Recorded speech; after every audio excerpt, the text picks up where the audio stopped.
Hey everyone, welcome to another talk, Real Talk with Joe and Cody live. We're here on Wednesday. Hello, Cody. How are you? I'm doing pretty good, man. How you doing? Good, good. Do we introduce ourselves? I guess we should. For people who don't know and are maybe Sure. just joining in, my name is Joe Skipper with Skipper Realty Group, brokered by EXP Realty. I'm here with my good friend Cody Wilhelm with Residential Mortgage. That's right. So you've got a real estate agent and a lender here talking important topics, I think. I think they Talking can shop.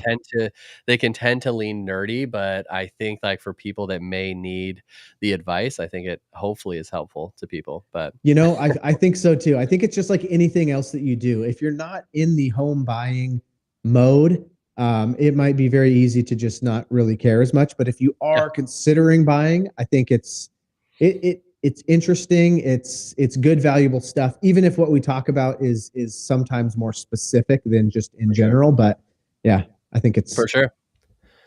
it all makes Well, sense they're to just gonna us. have to if they tune in, they're gonna have to just deal with it, right? You just got to So deal with two good looking guys, you know? well, let's jump in today. I wanted to go into, I think, like, we're getting, I've been getting some good feedback with some of the more particular type of loans we do, or, Hmm. the different structures of different things, because I think, obviously the average person does this very few times through their life, and doesn't realize there's other options out there, or different, or think outside the box options that can help them into homes that they maybe didn't want to. And Hmm. particularly what I find is people that do not want to rehab the home that they buy in. They walk in with a price range. They think, this is, I want to move in ready home, and that is totally fine. But sometimes Hmm.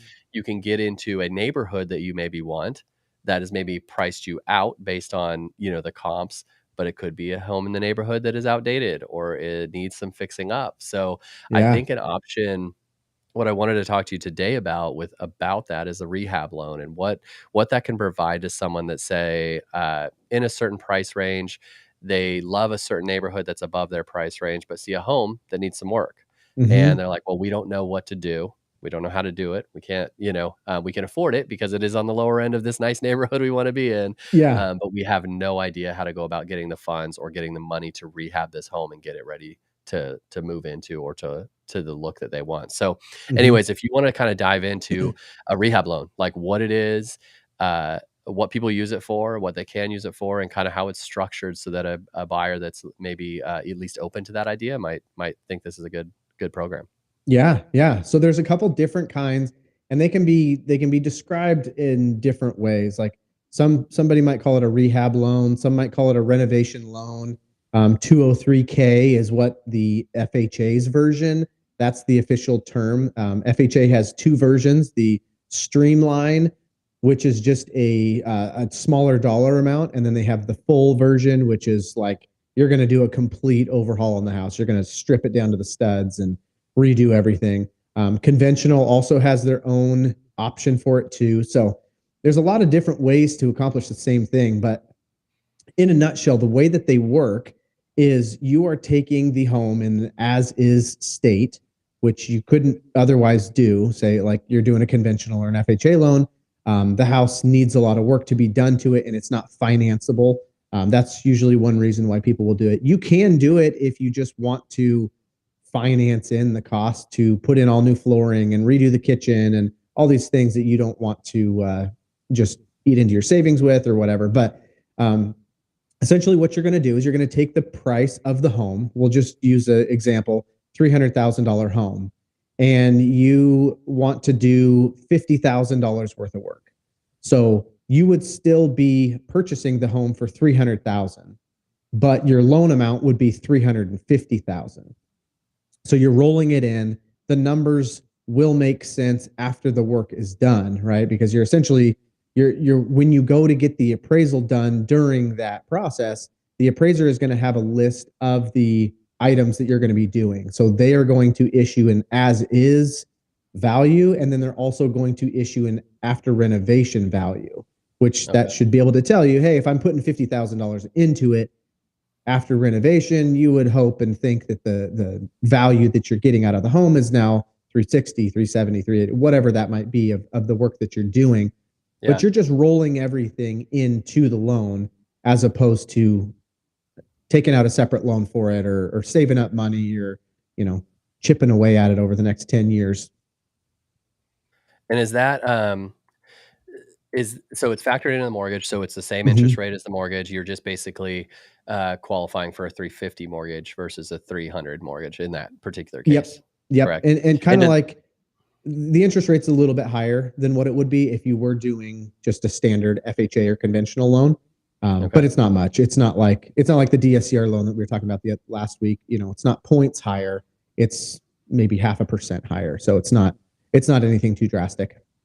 So you were mentioning the appraiser comes in and says, "Here's the value as is, and here's the value Mhm. what it is after you do X, Y, Z." Does the appraiser First off, does the appraiser say you have to do this stuff with the house? Like, is he or she going through the home and saying this needs to be done to get this final appraiser, or how does that work?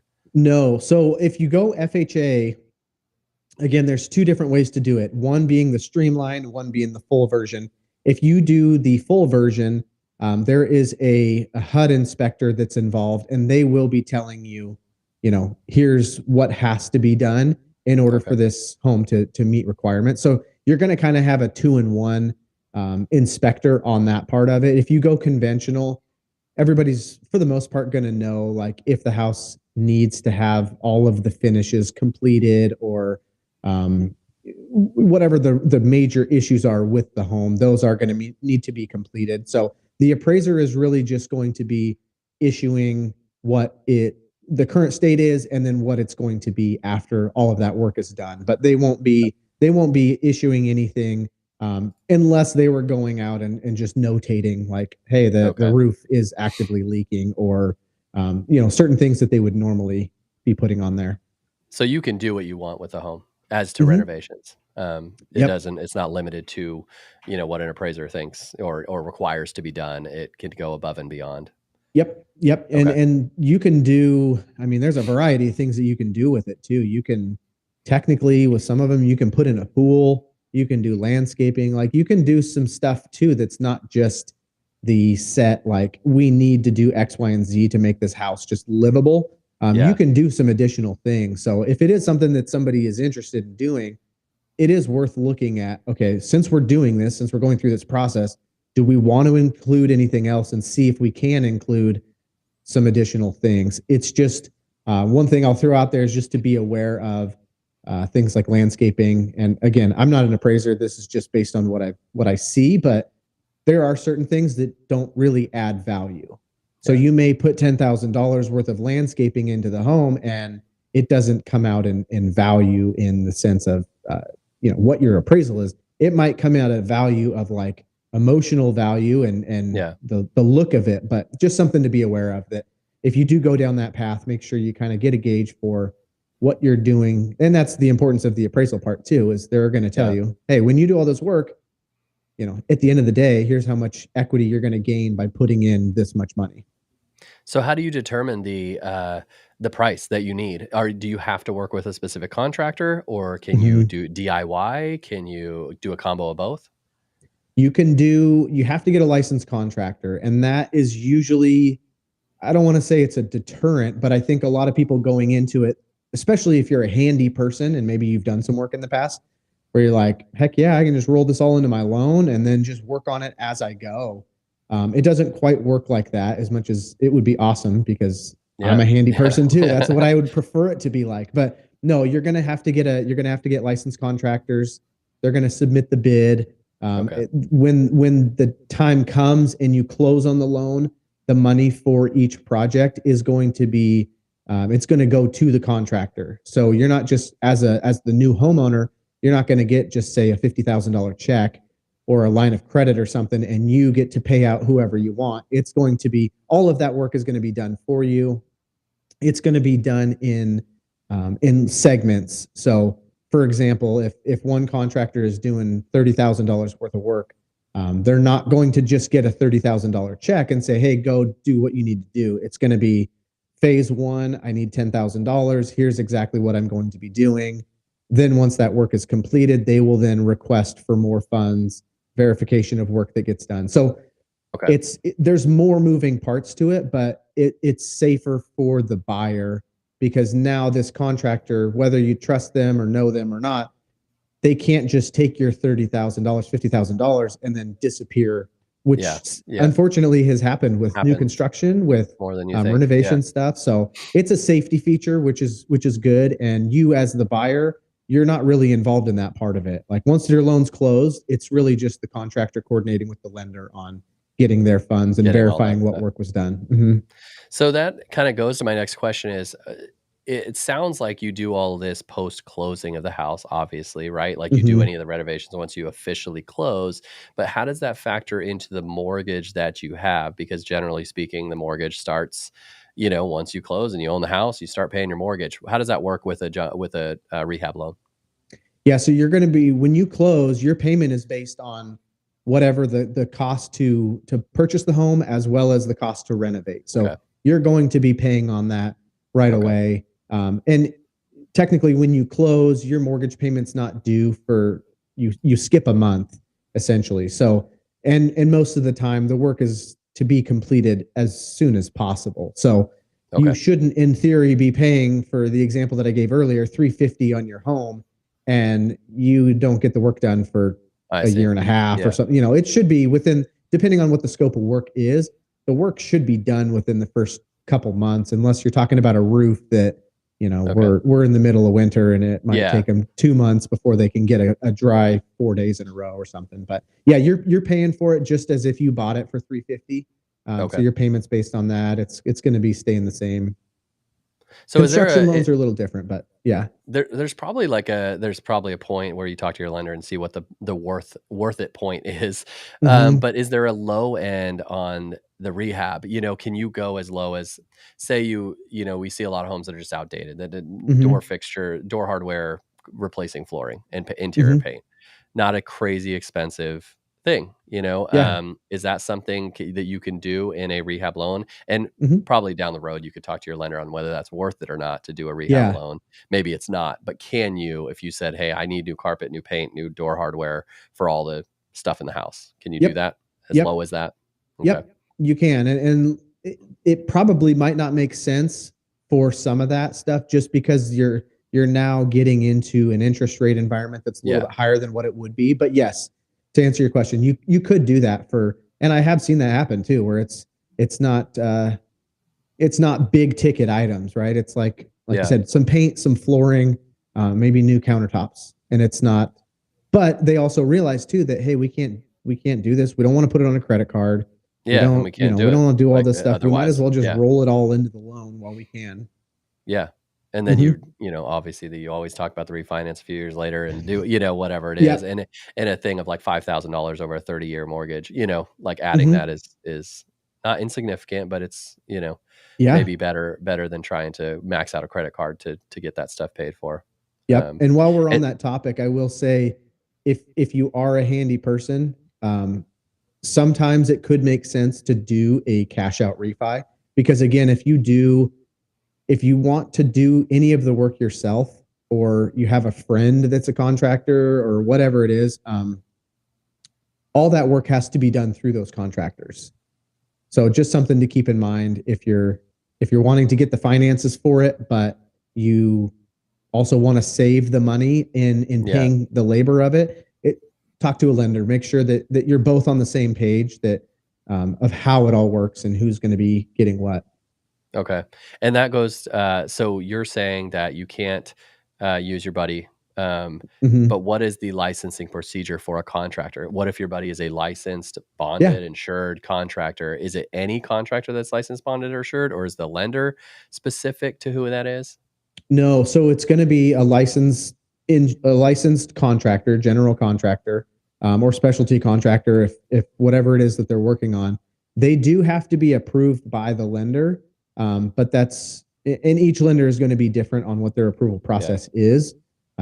But it's usually a pretty straightforward process, verifying maybe a couple um, referrals on different vendors that maybe they would use or just previous something to show that they actually do the work that they say they're doing because you could be a licensed contractor that hasn't touched anything for 25 years and Yeah. so it's more of a safety feature. But yes, if you've got a friend that's a licensed contractor and they're like, hey, I'll come out there and help you with the work, and you Yeah. work alongside of me, and it'll save you labor time. Yeah, you can do that. Okay.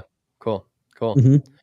Well, thanks. This seems like a good option for people that do see those homes. I know a lot of people do kind of Hmm. it's intimidating. Like Yeah. Christine and I have done it with a couple of places and it is a very intimidating thing. But I think once you get into it or you talk to someone like you that can like walk you through how that process works, it could get you into a home in a specific area that you want or a specific home that you want.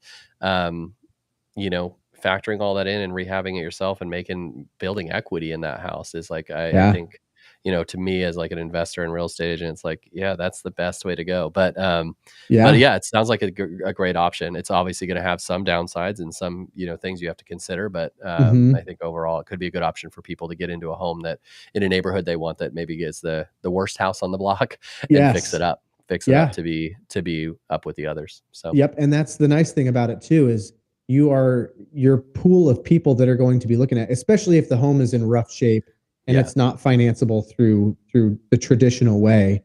Your competition is probably going to be a lot lower. You might have some yeah, investors or some cash people that are interested in it, but overall, it's you getting so much of the work done, the paperwork side of it done up front. You've got bids, yeah, you know what it's going to cost, you know what to expect. Once the loan closes, now it's just getting the work done, and you moved into a home that's been renovated to exactly what you wanted. Which sometimes yeah. is the case, like in an inventory shortage or something where you just can't find what you want. Sometimes it takes converting an existing place into what you want. So definitely gives some good Absolutely. options. That's awesome. Well, thank you, man. Yeah. If you guys have any questions or any issues or any thoughts on a rehab loan, give Odie a call because he's got a ton of info on it and can Hmm. talk more on it and whether it's right for you as a buyer when you do go that route. So, thank Yeah. you, Cody. Yeah. That was great, and it went very quickly talking about that. Yeah. But no, it's good to see you. Thank you for that information. And Yeah. yeah, we're still on venture. We're still going with the podcast. If you guys want to be on that podcast, let us know. We'd love to have you on and have some interviews. We had a good interview today, really insightful interview today. So I'm looking forward to Yeah. putting that stuff Yeah. out with you. Excited to So get some of those dropped here before too long. So for sure. should be Well, good. cool, How's man. how's the Well, real estate market today, this Oh, week? okay. It's good. Things are picking up. Hmm. Anecdotally on my end, buyers are picking up, sellers are picking up. They're starting to Uh-huh. kind of get into the market. They're starting to see kind of the future a little bit. And we never can predict the future, but rates are kind of steadily, slowly creeping down. And I Hmm. think people are getting just more comfortable with a higher interest rate in general. It went up to close to 8, not too long ago, so they're Yeah. like the 6s, it sucks, but it's not like the end of the world, and so I think you're starting to see people be like, "I can't wait any longer." We were trying to hedge our bets, and we Yeah. were trying to, we were trying to wait to see if maybe it went to 4 again, but it's like, I Uh-huh. think people are starting, at least on my end of things, starting to see, "Look, we can do it. We can work some things around. Let's just make it happen at this rate." So, I think real estate, the days on market are longer, especially in the high-end homes in the 8, 900,000, but, um, it doesn't mean the house is bad. It's just people are kind of more buyers are more patient. They're like, "If I'm gonna Hmm. pay a rate like this and I'm gonna have a monthly payment, I wanna make sure I'm getting into the right house." So, Yeah. how about Yeah. loans? Speaking of which, how about rates? Same similar experience. I feel like things have picked up a little bit, and I think a lot of it is due to the fact that that's just we didn't have this quick, go up to 7%, and then 6 months later we're back down to 5%.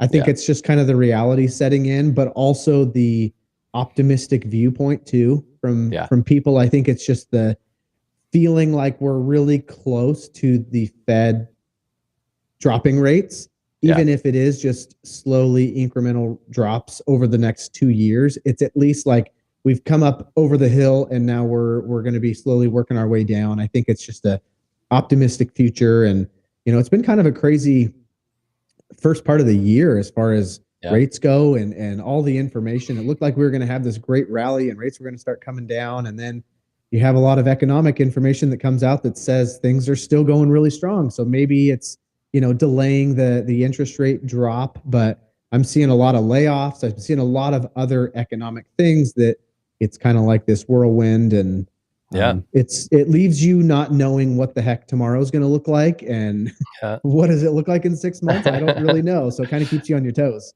For sure, for sure. Yeah. Okay, well, thanks, man. Well, I hope you enjoy your week. If you guys You have any too. questions, give myself or Cody a call, and we can help you with real estate or the lending side. So. Beautiful.